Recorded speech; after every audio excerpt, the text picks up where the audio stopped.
Sudah masuk Pak? Sudah masuk itu. Oh iya. Assalamualaikum warahmatullahi wabarakatuh. Saya dari kelompok 9 akan mempresentasikan kelompok saya. Saya sendiri atas nama Hairul Amri dan teman saya bernama Faid Nawel Musila. Sini saya akan mempresentasikan tentang masalah dekadensi moral dan solusi dalam Islam. Masalah dekadensi moral. Dekadensi berasal, iya Pak.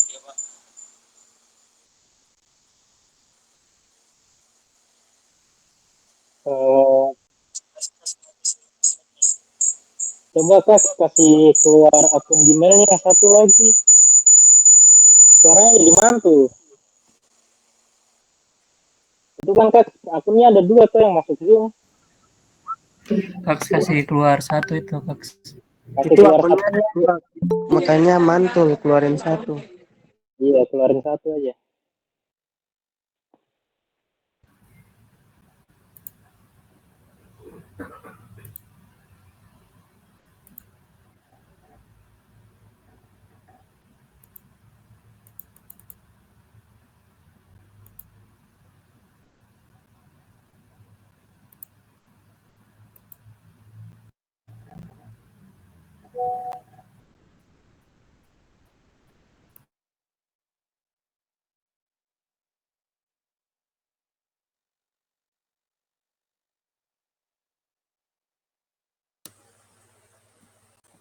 Tes lagi Pak ya.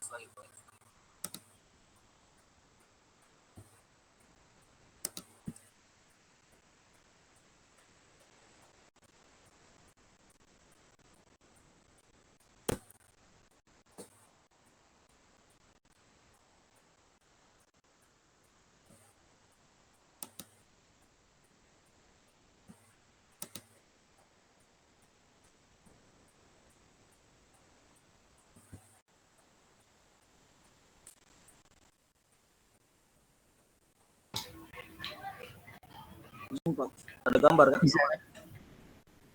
Ada.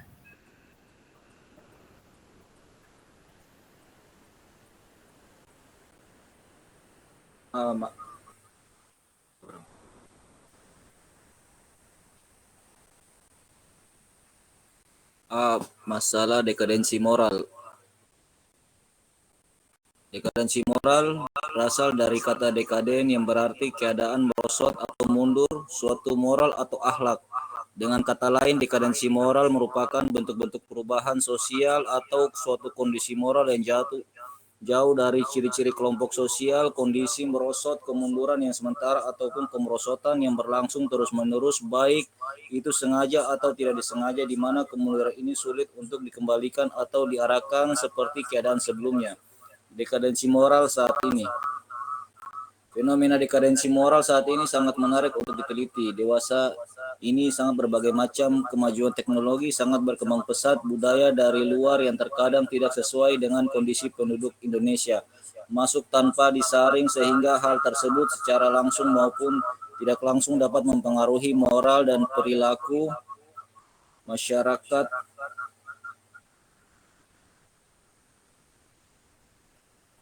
Halo.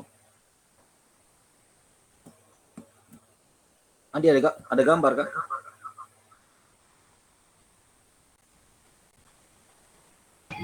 Gambarnya yang dari Bapak saja. Waduh. Saya punya tidak ada gambar. Bukan tidak ada gambar Kak, cuman tidak jalan aja Kak PPT-nya. Iya ya. Tapi begini aja Kak, daripada begitu tuh mending terus kasih PPT-nya ke Bapak aja tuh, biar Bapak ya minta tolong Bapak buat buka PPT-nya Kak. Kita kasih keluar dulu satu ya. Iya, Kak kasih keluar satu nanti. Keluar yang di HP saya berkat pakai laptop kayaknya deh.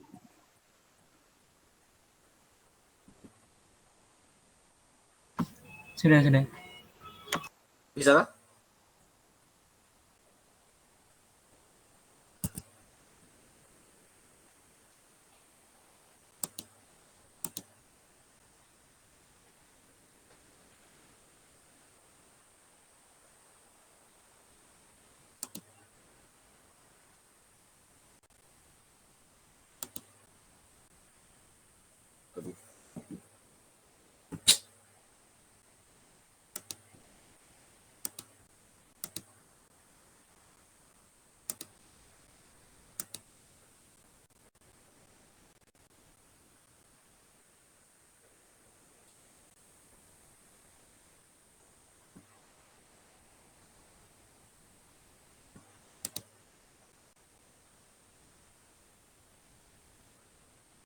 Sudah. Sudah tuh. Fenomena dekadensi Iya. moral. Tadi ini sampai mana lah? Fenomena dekadensi moral saat ini sangat menarik untuk diteliti. Dewasa ini berbagai macam kemajuan teknologi sangat berkembang pesat, budaya dari luar yang terkadang tidak sesuai dengan kondisi penduduk Indonesia tanpa disaring. Ada suara kah? Ada. Sehingga hal tersebut secara langsung maupun tidak langsung dapat mempengaruhi moral dan perilaku masyarakat umumnya dan remaja pada khususnya. Pengaruh dekadensi moral ini tak jarang selalu mengarah ke hal-hal yang tidak baik. Setiap harinya mereka selalu terkontaminasi oleh berbagai tayangan kurang mendidik di televisi ataupun media internet. Pengawasan dan bimbingan yang luput dari orang tua saat mereka asyik mengakses informasi di televisi dan internet harusnya menjadi sebuah perhatian. Bahkan yang lebih parah lagi, terkadang bahkan sering remaja sekarang tidak mengetahui budaya daerah mereka sendiri. Justru mereka lebih hafal dan tertarik terhadap budaya luar seperti budaya Korea atau K-pop yang populer di telinga mereka. Hal-hal kecil semacam ini harusnya menjadi perhatian penting pemerintah sebab masalah ini jauh dari bentuk hubungan sosial yang baik tetapi dapat membuat remaja kehilangan rasa nasionalisme terhadap bangsanya sendiri. Dekadensi moral seperti ini biasanya dimulai dari hal kecil, misalnya mengikuti gaya berpakaian, cara berbicara, bahkan tradisi yang jelas-jelas tidak sesuai dengan kepribadian bangsa Indonesia. Selain contohnya sudah dijelaskan, berikut ini adalah contoh-contoh dekadensi moral yang terjadi di masyarakat. Contoh dekadensi moral dalam masyarakat. Yang pertama ada pergaulan bebas, pencabulan dan pemerkosaan, korupsi, tawuran, miras, dan narkoba. Yang pertama, pergaulan bebas. Derasnya arus globalisasi zaman sekarang begitu membawa dampak yang sangat signifikan, baik itu dampak positif maupun negatif. Akan baik akibatnya jika dampak tersebut adalah dampak positif sebab hal ini tak akan merusak atau menyebabkan dekadensi moral remaja. Namun bagaimana bila dampak dibawa dalam bentuk negatif? Hal inilah yang menjadi bahan perhatian karena menyebabkan terjadinya dekadensi moral remaja saat ini. Perkembangan teknologi yang semakin canggih dari hari ke hari menjadi wadah empuk bagi remaja dan mengakses berbagai hal yang bersifat bebas. Suatu informasi tabu hanya untuk pribadi dan terbatas pada kelompok tertentu, kini malah mudah untuk diakses dan menjadikan ajang konsumsi publik. Seperti contohnya maraknya situs-situs pornografi yang mudah diakses oleh pelancong internet. Di satu sisi, penggunaan internet membawa dampak baik bagi remaja sebab remaja juga dapat menggali berbagai ilmu pengetahuan. Yang kedua, pencabulan dan pemerkosaan. Selain seks bebas, dekadensi moral seperti pencabulan dan pemerkosaan saat ini juga sering terjadi. Berbagai macam sumber mengutip bahwa banyak sekali anak-anak remaja yang menjadi korban pencabulan atau pemerkosaan. Dan ironinya, pelaku pemerkosaan kebanyakan adalah orang yang dikenal seperti saudara dekat, bahkan anggota keluarga sendiri seperti teman, orang tua tiri, majikan, atau guru. Modus terjadinya jenis dekadensi moral ini disebabkan oleh banyak faktor. Salah satunya adalah faktor pemaksaan, video porno, perkenalan, hubungan pacaran, dan bujuk rayu.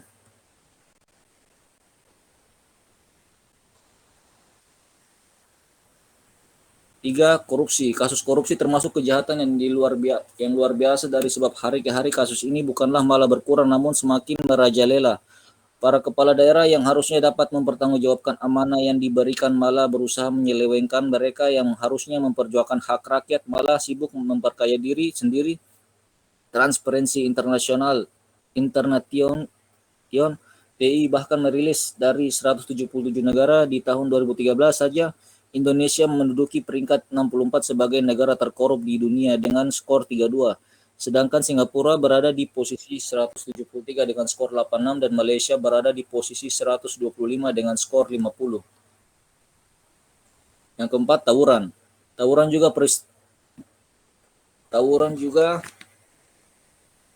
juga peristiwa dekadensi moral yang terjadi di zaman sekarang. Kegiatan ini sering terjadi di kota-kota besar di Indonesia seperti Jakarta, Bandung, Medan, dan Surabaya, di mana hal yang melatar belakangi kejadian tersebut adalah perkara-perkara kecil. Perkara yang melibatkan kontak fisik tersebut biasanya hanya disebabkan oleh kesalahpahaman, seperti tidak mau memberi rokok atau ketersinggungan. Hal yang belum tentu benar. Perkara remeh inilah yang menjadi faktor penyulut api tawuran di antara para pelajar. Masalah kecil yang harusnya bukan menjadi masalah berubah menjadi masalah yang sangat besar. Dengan memenangi Dengan memenangi sebuah tawaran, mereka menganggap itu sebagai sebuah keberhasilan atau serta pembuktian eksistensi diri, padahal bukan itu dampak yang mereka dapat. Yang kelima, miras dan narkoba. Betapa ngerinya melihat fakta remaja sekarang bahwa dari 2 juta pengguna aktif narkoba dan miras, 90% diantaranya adalah para remaja. Selain korupsi, miras dan narkoba di kalangan remaja juga menjadi salah satu kejahatan yang luar biasa. Peredaran miras dan narkoba dari hari ke hari semakin tidak terbendungkan lagi. Peredaran dan penyebaran ini selalu mengalami peningkatan yang tajam. Indonesia benar-benar sedang menghadapi masalah yang sangat serius. Bagaimana akan maju negara kita apabila para generasi mudanya disuguhi dengan barang-barang yang dapat menyebabkan dekadensi moral seperti ini. Bisa sulit untuk mencapainya. Remaja sudah mengalami kecanduan miras dan narkoba, ini akan sering menurun.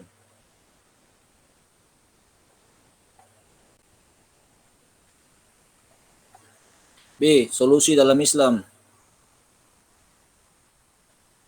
Jika ingin membangun sebuah bangsa yang berakhlak mulia,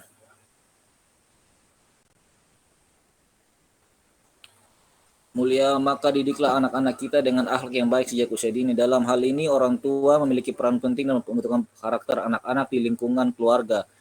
Karena setiap anak yang lahir ke dunia akan dibentuk dan diukir oleh kedua orang tuanya. Akankah diukir dengan ukiran bernilai seni tinggi atau malah sebaliknya? Artinya untuk mencegah terjadinya dekadensi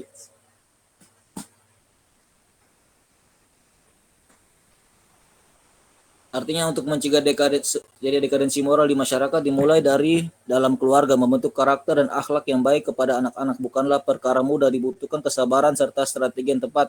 Salah satu cara yang bisa para orang tua lakukan dengan memberikan contoh perbuatan baik di lingkungan keluarga, dengan memulainya dengan hal-hal yang sederhana seperti bagaimana kita bersikap baik terhadap orang yang lebih tua, bersikap baik terhadap teman, atau bahkan terhadap hewan sekalipun.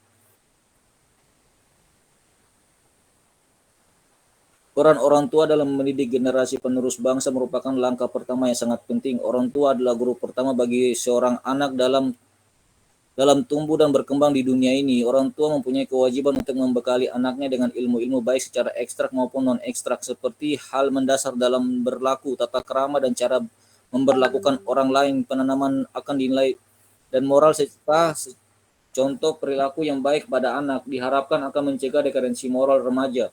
Orang tua juga harus turut mengawasi lingkungan pergaulan anak mereka, khususnya pada masa-masa pubertas. Hal tersebut dikarenakan kerap kali remaja terjerumus oleh hal-hal negatif karena salah pergaulan. Peran orang tua di sini adalah berperan menjadi sahabat atau teman bagi anak mereka yang telah beranjak remaja. Kadangkala berperan sebagai orang tua yang disiplin malah justru akan membuat anak mereka yang sedang mengalami pubertas merasa dikekang dan justru membuat anak semakin tertutup dan menjauh dari orang tua. Disiplin itu penting, tapi harus melihat situasi dan kondisi, mengerti apa yang sedang dialami dan dirasakan pada anak mereka, sehingga sang anak akan terbuka pada orang tuanya. Solusi dalam Islam. Secara umum, solusi dalam Islam mengenai masalah dekadensi moral adalah sebagai berikut. Yang pertama, mendoakan anak-anaknya dengan doa yang baik. Surat Al-Furqan ayat 74. Yang kedua, memelihara anak dari api neraka. Surat At-Tahrim ayat 6. Yang ketiga, menyuruhkan sholat pada anaknya. Surat At-Toha ayat 132. Yang keempat, menciptakan kedamaian dalam rumah tangga. Surat An-Nisa ayat 128. Yang kelima, mencintai dan menyayangi anak-anaknya. Surat Ali Imran ayat 140. Yang keenam, bersikap hati-hati terhadap anaknya. Surat At-Takhabun ayat 14 dan lain sebagainya.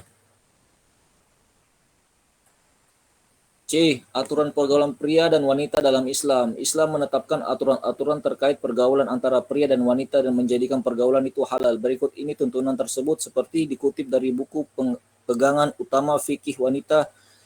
Segala hal yang ingin Anda ketahui tentang perempuan adalah dalam hukum Islam adalah majadah amir. Yang pertama, baik pria maupun wanita harus menundukkan pandangan mereka dan menjaga kesucian diri mereka. Allah Subhanahu wa taala berfirman, katakanlah kepada kaum pria yang beriman bahwa mereka hendaknya menundukkan pandangan matanya dan memelihara kehormatan dirinya. Itulah yang lebih bersih untuk mereka. Sesungguhnya Allah Maha waspada terhadap apa yang mereka lakukan, dan katakanlah kepada wanita yang beriman agar mereka pun menundukkan pandangan pula dan memelihara kesantunan mereka. Surat An-Nur 30-31. Yang kedua, pria wanita dilarang bertindak dan berbicara dengan cara-cara yang dapat menggoda dan merayu lawan jenisnya. Yang ketiga, pria atau wanita menghindari berada berduaan dengan seseorang untuk menjaga pembatas dari pikiran-pikiran yang penuh dosa. Rasulullah Shallallahu Alaihi Wasallam bersabda, seorang pria tidak boleh berduaan saja dengan seorang wanita ataupun kehadiran mahramnya. Hadis riwayat Bukhari dan Muslim. Sekian dan terima kasih.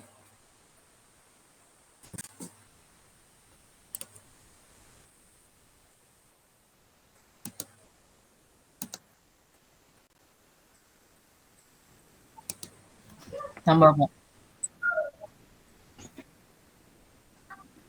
Tambah satu. Tambah, Pak, tambah. Tambah satu, Pak. Tambah satu materi, Pak. Tambah satu aja. Pak.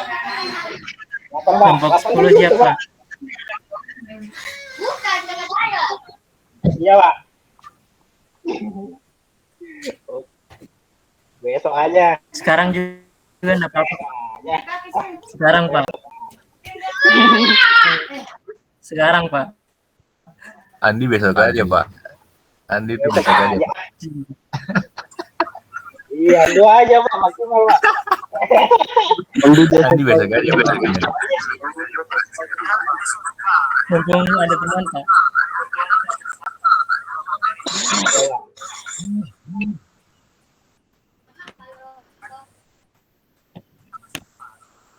Besok Sama saya, Pak.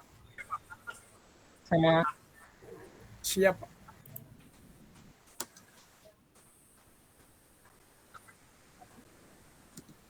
saya dulu, Pak. Loh. Gini, Pak. Oh. Suten, Pak. Suten. Suten, Pak. Besok offline jam berapa, Pak? Jam berapa? Berurutan.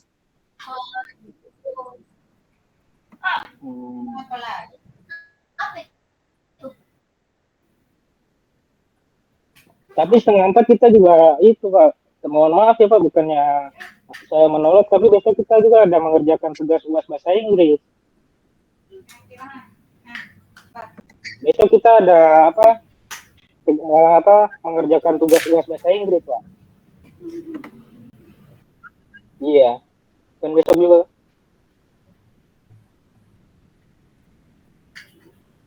Besok malam, Pak. Iya. Malam, Pak. Iya. Iya, Pak. Balik kampung.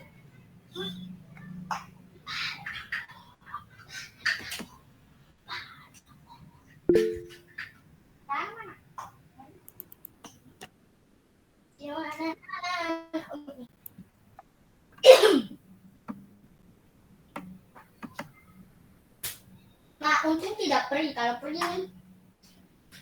langsung saja jatuh 2 kali berturut-turut. Kelihatan nggak? Itu boleh kasih keluar dulu layarnya.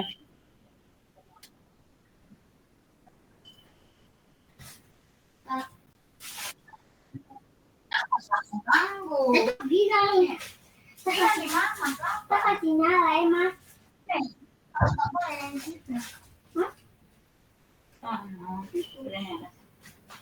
Kelihatan nggak? Kelihatan. Baik, Assalamualaikum warahmatullahi wabarakatuh. Pertama-tama kami ucapkan terima kasih atas waktu yang diberikan. Baik, tanpa membuang-buang waktu, izinkan kami kelompok 10 mempresentasikan materi kami tentang Islam dan tantangan modernisasi di era globalisasi. Sebelumnya perkenalkan, nama saya Andi Ilham dan rekan saya Santos William Habibu. Baik, yang pertama ada latar belakang. Sebelum memasuki pembahasan, kita bahas dulu sedikit tentang hal yang melatar belakangi era globalisasi.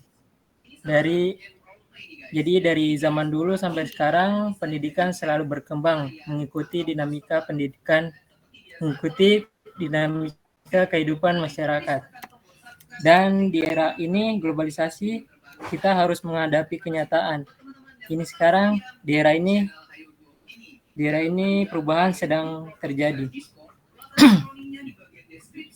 Hal ini juga berdampak pada pendidikan, khususnya pendidikan agama Islam. Tak dapat dihindari bahwa pendidikan agama Islam juga dituntut untuk melakukan perubahan yang sangat signifikan. Pendidikan agama Islam di Indonesia sejak dulu sampai saat ini terus mengalami perubahan, baik dari segi model atau strategi pembelajarannya. Hal ini terjadi lantaran didasari oleh tantangan globalisasi. Namun, di tengah derasnya arus globalisasi, harus tetap merujuk dan didasari oleh Al-Quran, hadis, dan ijma qiyas. Jadi bisa dikatakan bahwa era globalisasi saat ini telah mengubah orientasi dari pendidikan agama Islam. Maka dari itu perlu adanya pengoptimalan yang sangat signifikan melalui banyak sekali upaya yang strategis dan memperkokoh sumber daya umat Islam dalam berbagai aspek yang harus ditanamkan ketika globalisasi ini terjadi. Maka pendidikan agama Islam ini meningkatkan dan setidaknya nilai-nilai agamis, akhlak, dan moral tetap ditanamkan, bukan semakin menurun atau bahkan menghilang.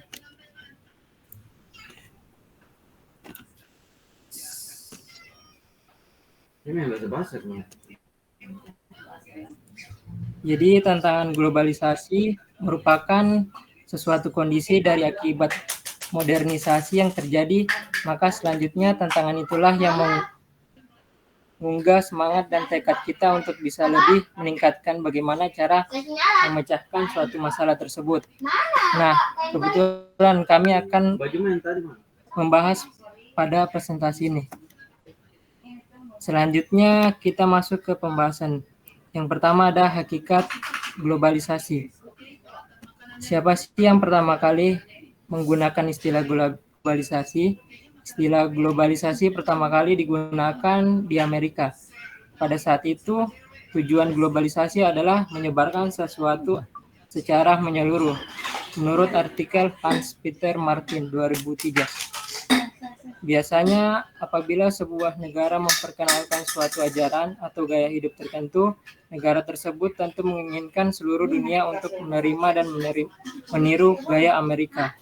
Menurut artikel Al-Qarhawi tahun 2000. Jadi pengertian globalisasi merupakan sebuah proses sosial yang berakibat pembatasan geografis dan keadilan sosial budaya menjadi hilang. Globalisasi pada awalnya dipicu oleh kemajuan teknologi, khususnya di bidang transportasi dan komunikasi, tetapi dampaknya segera meluas ke berbagai bidang kehidupan, baik ekonomi, politik, budaya, bahkan agama. Jadi globalisasi menjadi sebuah fenomena yang kompleks dan berefek luas. Tidak mengherankan istilah globalisasi memiliki banyak arti. Di satu sisi, globalisasi dipandang sebagai kekuatan tak tertahankan yang membawa kemakmuran ekonomi bagi modern. Tapi di sisi lain ditunding sebagai sumber malapetaka manusia modern. Di sini letak tantangan bagi pendidikan Islam untuk dapat terus eksis dan menjadi pilihan masyarakat di era mendatang. Pendidikan Islam juga ditantang untuk menghasilkan produk atau generasi muslim yang berkualitas dan berdaya saing tinggi, dengan tetap memelihara ciri keislamannya. Selanjutnya ada tantangan umat Islam. Seperti yang saya ucapkan tadi, tantangan globalisasi merupakan suatu kondisi dari akibat modernisasi yang terjadi, sehingga tantangan itulah yang menggugah semangat dan tekad kita untuk bisa lebih meningkatkan bagaimana cara memecahkan suatu masalah tersebut. Di sini kami membahas 3 tantangan. Yang pertama ada tantangan kemajuan ilmu pengetahuan dan teknologi, dan yang kedua demokratisasi, dan yang ketiga tantangan dekadensi moral. Yang pertama, tantangan kemajuan ilmu pengetahuan dan teknologi. Pendidikan Islam saat ini sedang ditantang kontribusinya terhadap pembentukan peradaban budaya modern yang relevan dengan perkembangan ilmu pengetahuan, teknologi, dan seni atau ipteks. Pada dimensi ini, pendidikan Islam mengalami kemunduran fungsi atau degradasi fungsional, karena pendidikan Islam lebih berorientasi pada aspek moral dan spiritual. Dapat disimpulkan bahwa pendidikan Islam memandang perkembangan ipteks sebagai tantangan yang harus dihadapi dan dikuasai, sehingga generasi muslim tidak tertinggal oleh kebudayaan yang berkembang.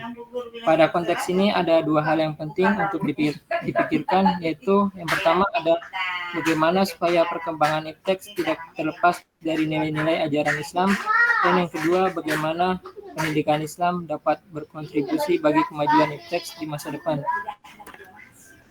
Kemudian selanjutnya ada tantangan demokratisasi yang akan dibahas oleh rekan saya. Ya,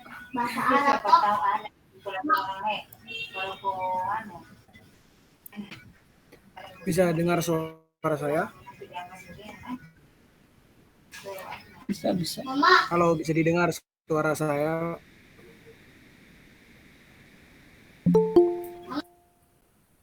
saya di mute. Halo? Ada. Oh ya. Iya, kita masuk yang kedua, demokratisasi. Kehidupan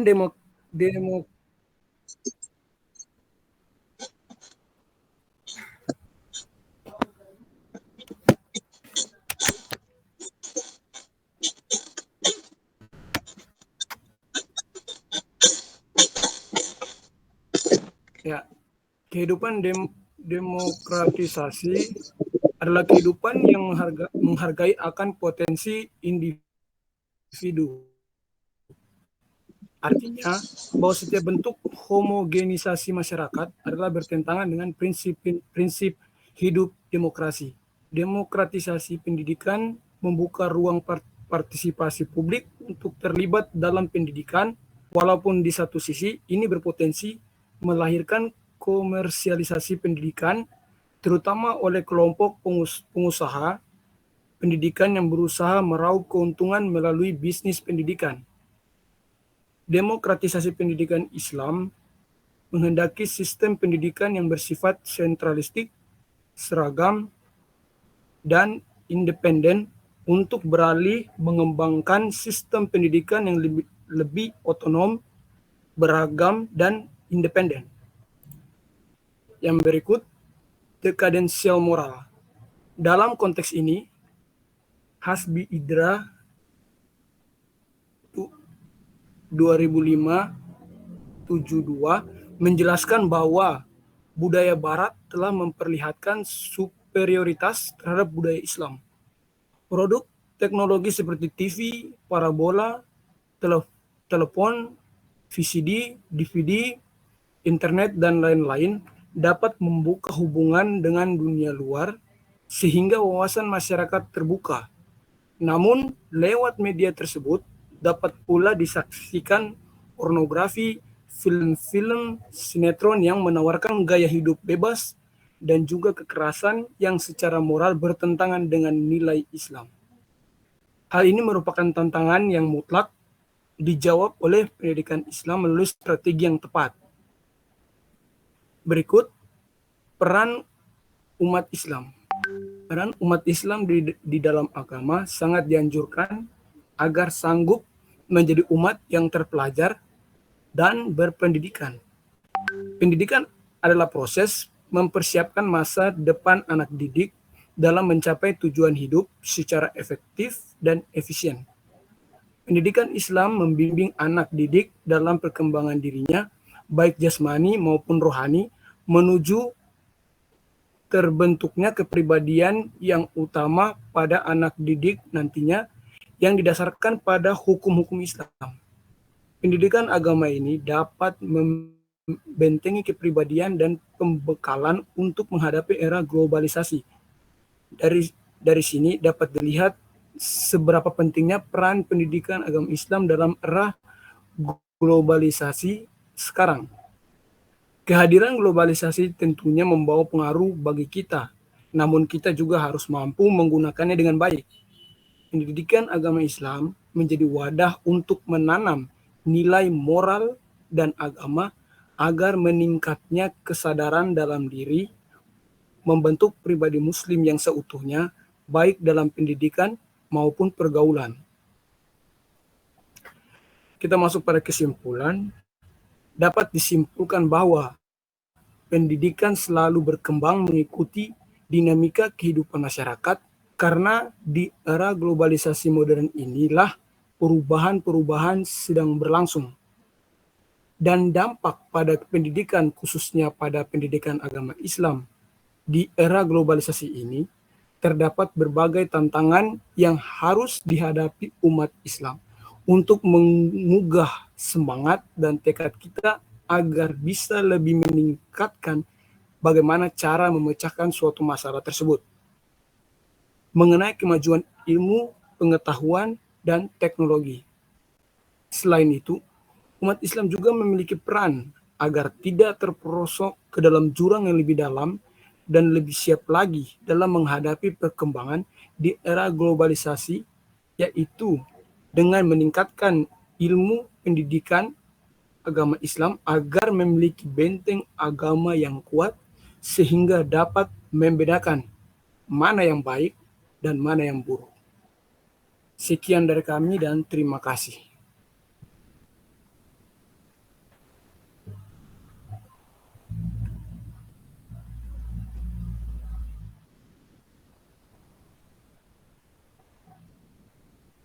Baik.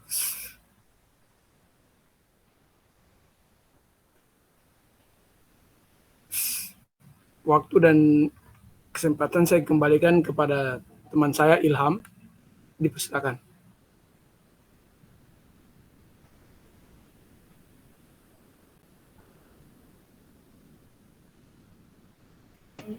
Baik teman-teman, mungkin ada kritik, masukan, atau pertanyaan bisa disampaikan.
Iya Pak, kita bahas edukasi moral dan solusi. Iya, Pak.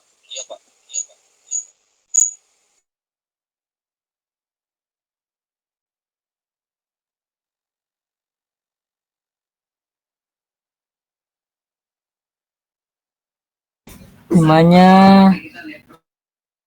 Islam dan tantangan modernisasi. Iya, Pak.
Iya,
Moral.